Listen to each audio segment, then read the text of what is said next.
कानूनी तौर पर अब आपके सेपरेशन में कोई दिक्कत नहीं है।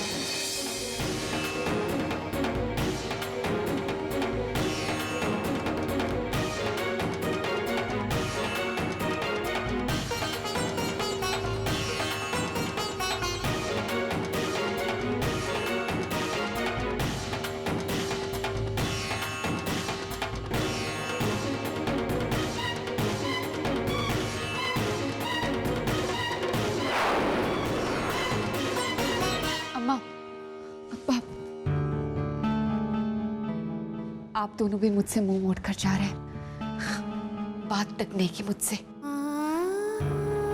मैं पिया हूं, आपकी पिया। तुमने तो हमसे सारे रिश्ते तोड़ लिए। मेरा रिश्ता श्रीधर से टूटा है, आप दोनों से नहीं। आप दोनों अभी भी मेरे लिए माता पिता के समान हैं और अप्पा हमेशा रहेंगे। हो सके तो मुझे माफ कर दो बेटा। मैं श्रीधर को समझा नहीं पाई। नहीं अम्मा, मैं ही श्रीधर का विश्वास हासिल नहीं कर पाई। माफी तो मुझे मांगनी चाहिए आप दोनों से। आप लोगों को देखभाल की जरूरत है, मगर मैं ही आप लोगों को छोड़ के जा रही हूँ। क्यों टाइम वेस्ट कर रहे हैं आप लोग?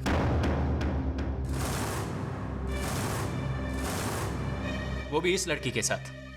लोगों ने देख लिया तो गजब हो जाएगा। वैसे भी इसके चक्कर में आज हमें कोर्ट और वकीलों का मुंह देखना पड़ा। हम शरीफ लोग हैं और ऐसी सड़क छाप लड़कियों के साथ बात करना भी पाप है हमारे लिए। तुम्हारी हिम्मत कैसे? तमाशा मत करो यहाँ पे प्लीज। अपने मुंह से मेरी बहन के लिए एक शब्द भी मत निकालना।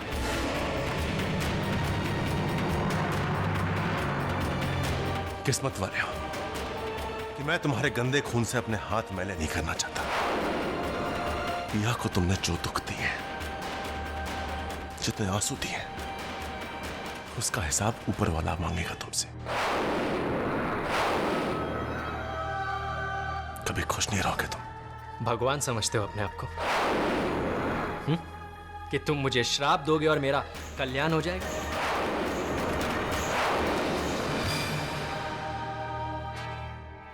चलिए यहां से।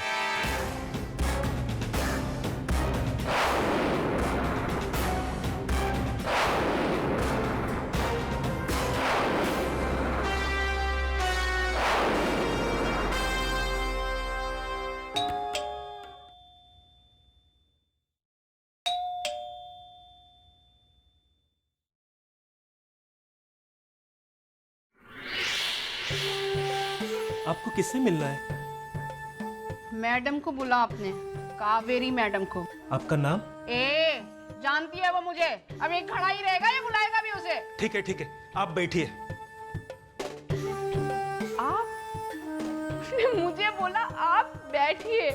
अरे वाह रे गिन्नी वाह, अब तो तू भी जेठानी बन गई रे गिन्नी।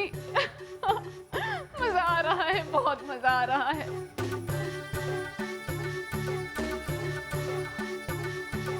दैया रे दैया, ये घर है या किसी फिल्म का सेट? इतना आलीशान। हाँ, लगता है अपनी मैडम बड़ी मालदार हैं।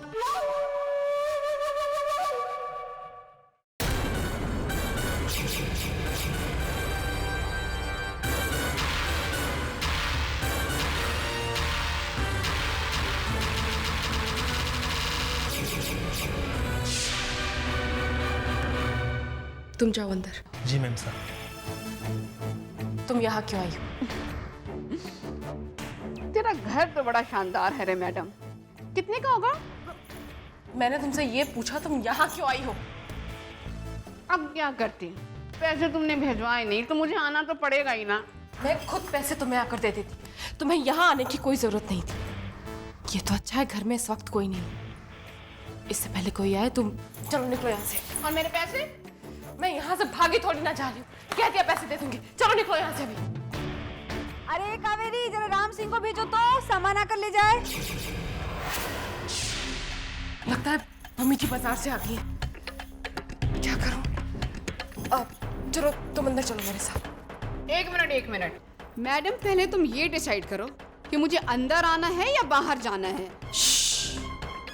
चुप रहो, चलो मेरे साथ। कावेरी, कावेरी, यहाँ पर मुंह बंद करके बैठो, अरे बाहर मत झांको, यहाँ बैठो चुप से। बाबा रे बाबा, बेडरूम। तुम्हारा बेडरूम तो बहुत बड़ा है मैडम, इतना बड़ा जितना हीरोइनों का होता है ना फिल्मों में, बिल्कुल वैसे ही झक्कास। लेकिन इतने बड़े लोगों के घर में कोई मेहमान से पानी के लिए भी नहीं पूछता। कितना बोलती हो तुम, चुप नहीं रह सकती? हाँ रह सकती हूँ ना, बस एक गिलास जूस मिल जाता तो मुंह अपने आप बंद हो जाएगा। जो मांगोगी मिलेगा, बस अपना मुंह बंद रखो। ये एहसान किस पे जता रही है? हाँ, कोई अपने लिए मांग रही हूँ मैं? तेरा ही तो बच्चा है, अगर खाऊंगी पीऊंगी नहीं तो इसकी सेहत पे असर पड़ेगा ना। नहीं समझ में आती ये सब बात? ठीक है, मैं लेकर आती हूँ, लेकिन तुम इस कमरे से बाहर मत निकलना और आवाज मत निकालना, समझ गई? हाँ समझ गई। लेकिन सुनो, जूस के साथ मुझे थोड़ा काजू, किशमिश, बादाम, पिस्ता सब चाहिए साइड में। सुना है बच्चे के हेल्थ के लिए बहुत अच्छा होता है मेवा।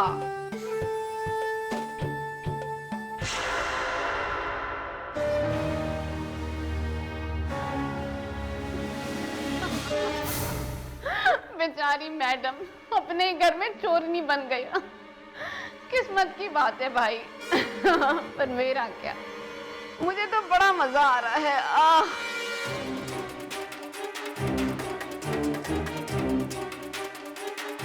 अरे कावेरी बेटा, तू क्यों परेशान हो रही है? अरे जूस पीना था तो मुझसे कह देती, मैं बना कर ला देती ना। कोई बात नहीं मम्मी जी। अरे बेटा तू जा अपने कमरे में जाकर आराम कर, मैं जूस बना कर लाती हूँ। नहीं मम्मी जी, कौन सा मेहनत वाला काम है, और वैसे भी थोड़ा बहुत काम करते रहना चाहिए। अच्छा ठीक है बेटा, कर लो।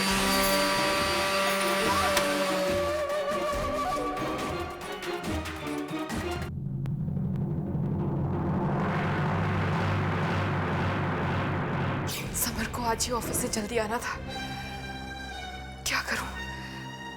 रूम में तो किन्नी है। कावेरी कहाँ हो तुम भाई? आज तो गई कावेरी तुम काम से, दी एंड हो गया तुम्हारे सारे खेल का। कावेरी कहाँ हो तुम? जी आई।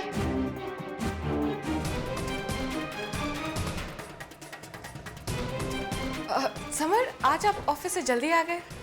अब क्या करूं, तुम्हारे बिना दिल ही नहीं लगता। तुम्हारे लिए कुछ लेके आया, देखो।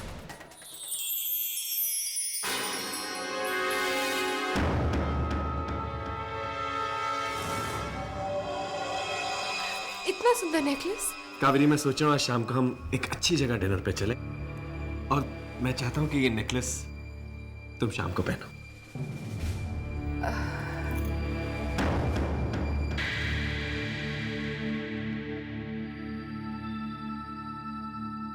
हेलो, क्या हुआ?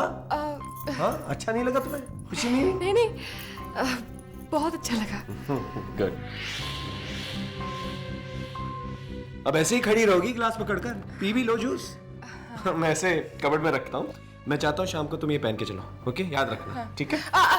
समर, मैं सोच रही थी कि एक बार मैं इसे पहन कर देख लेती हूँ, कैसा लगता है। जरूर, क्यों नहीं। अच्छा, मैं मन्नू भाभी और मम्मी के लिए कुछ साड़ियाँ लाया हूँ, उन्हें दिखा देना।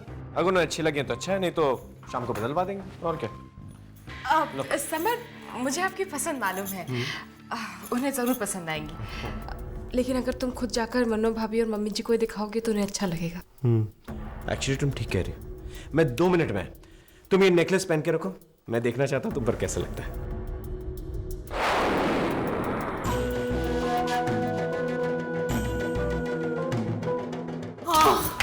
अरे बाप रे बाप, तुम लोग अलमारी में एसी नहीं लगाते क्या?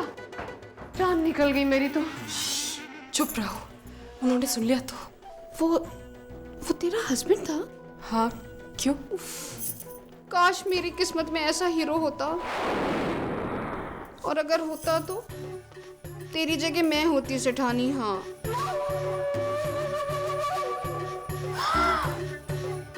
कितना सुंदर हार। किन्नी, तुम ऐसा करो, तुम पीछे वाले दरवाजे से निकल जाओ, मैं पैसे लेकर कल आती हूँ। मैं सोच रही हूँ इस बार तेरा पैसा माफ कर देती हूँ, पर इसके बदले ये हार ले लेती हूँ। तुम्हारा दिमाग खराब हो गया है, ये हार तुम्हें दे दूं। किस खुशी में? खुशी कैसे नहीं, आखिर बिना दर्द हुए बच्चा हो रहा है तुम्हें, ऐसे किसी औरत के साथ नहीं होता। बहुत किस्मत वाली हो तुम। तो उसकी कीमत भी दे रही हूँ मैं तुम्हें। मुझे कीमत भी चाहिए और ये हार भी चाहिए, और इस हार को लिए बिना मैं यहाँ से कहीं नहीं जाऊंगी। कर लो जो करना है तुम्हें। लो रख लो, अब तो जाओगी। चलो निकलो यहाँ।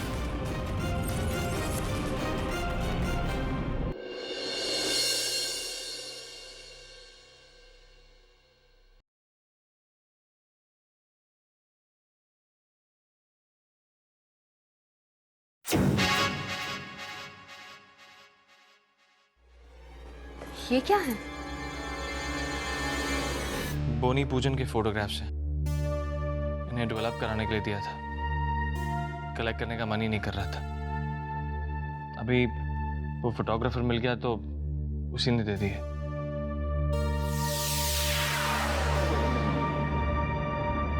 यह एल्बम पिया के हाथ नहीं लगनी चाहिए। मैं नहीं चाहती कि उस भयानक रात को याद करके पिया बेचैन हो। इसलिए तो मैं आपके पास ले आया। अच्छा किया, मैं इसे छुपा कर रख देती हूँ।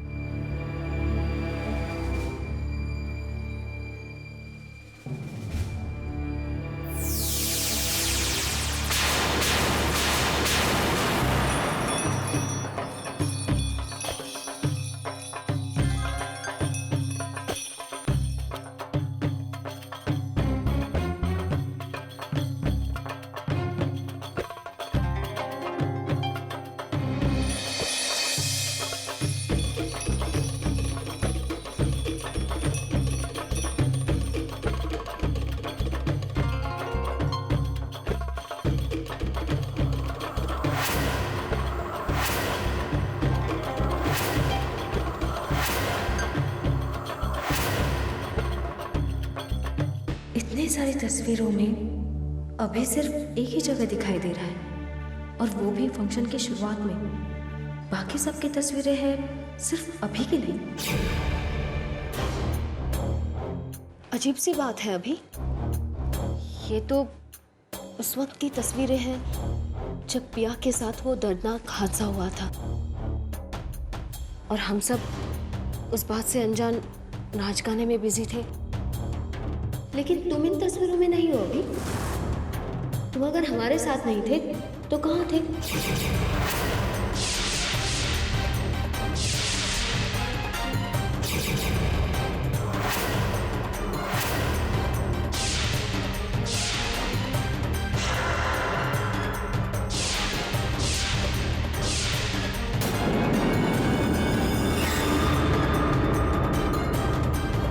कहाँ थे तुम अभी?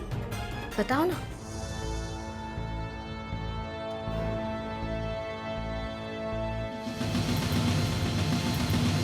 आप भी ना। तुम हंस क्यों रहे हो? तो और क्या करूं? आपने सवाल ही ऐसा किया। अरे जब ये फंक्शन चल रहा था तो मैं वही कर रहा था जो आपको इसमें नजर नहीं आ रहा। मैं इन तस्वीरों में नहीं हूं क्योंकि कैमरा मेरे पास था। अरे मैं ही तो सबकी फोटोग्राफ्स क्लिक कर रहा था। आपको याद नहीं? शायद आपने नोटिस नहीं किया होगा। अब जो इंसान कैमरा के पीछे है वो इन तस्वीरों में कैसे आएगा? अब भी ना। हेलो, हाँ मैं अभी आ रही हूँ।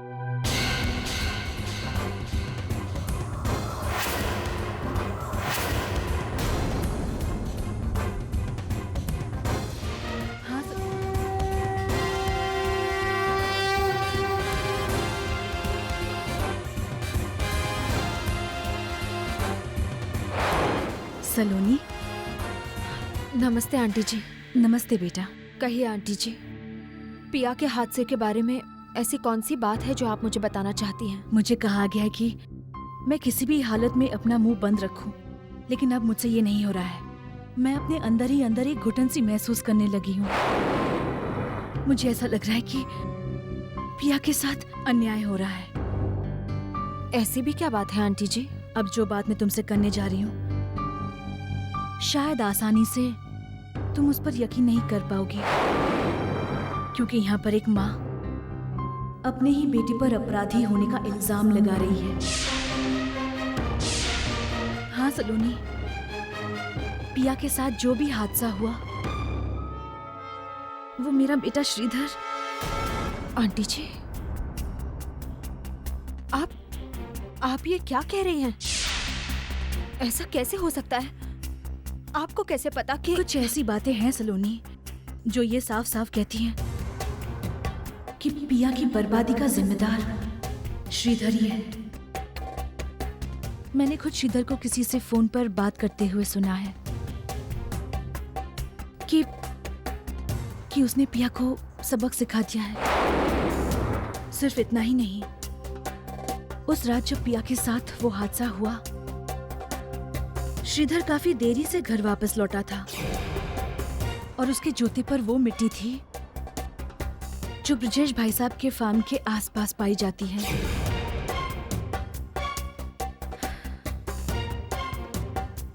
और वो मिट्टी उसके कपड़ों पर भी लगी हुई थी।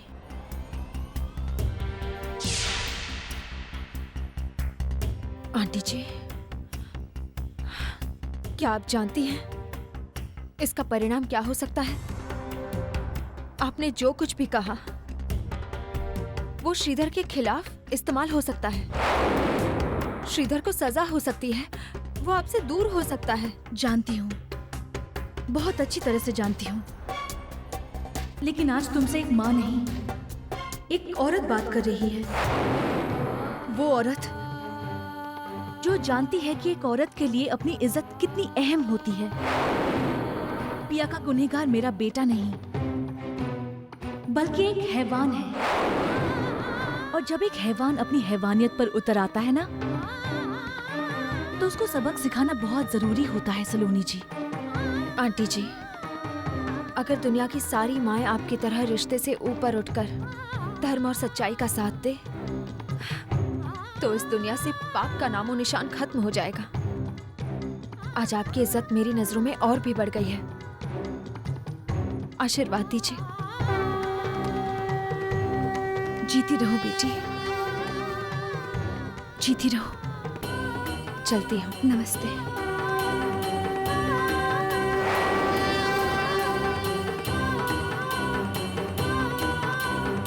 हमारी सारी मेहनत पर पानी फिरता जा रहा है ब्रजेश। कोई इंफॉर्मेशन, गवाह, सबूत कुछ हाथ नहीं आ रहा। हमारे गांव से पहले एक टोल नाका है, वहाँ से उस रात को कुछ गाड़ियाँ गुजरी होंगी, उनके नंबर्स वगैरह कुछ तो रिकॉर्ड्स होंगे उनके पास। हम ये काम पहले ही कर चुके हैं ब्रजेश, लेकिन कोई फायदा नहीं हुआ। मैं बड़ा हेल्पलेस फील कर रहा हूँ इस वक्त। मेरी बहन के साथ एक हैवान ने हैवानियत की सीमाएं पार कर दी। मेरी बहन घुट घुट के जी रही है, और ये आप कह रहे हैं कमिश्नर अंकल कि यू आर हेल्पलेस? भाड़ में गए सबूत, मुझे इंसाफ चाहिए। धीरज रखो ब्रजेश, हम कोशिश कर रहे हैं। कब तक हम नपुंसकों की तरह हाथ बांधे बैठे रहे?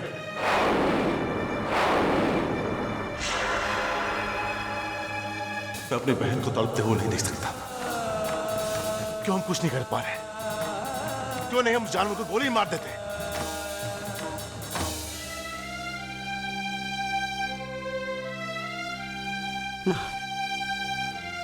अब मैं पिया को उस हालत में नहीं देख सकता, नहीं देखी जाती। मैं तुम्हारा दर्द समझ सकता हूं नाहर, लेकिन हम कर भी क्या सकते हैं? हाँ, अगर पिया को थोड़ा सा भी कुछ याद आ जाता तो शायद चाहते हैं आप हम पिया को वो सब फिर से याद दिलाएं। उस हर एक पल एक नई मौत मरे वो।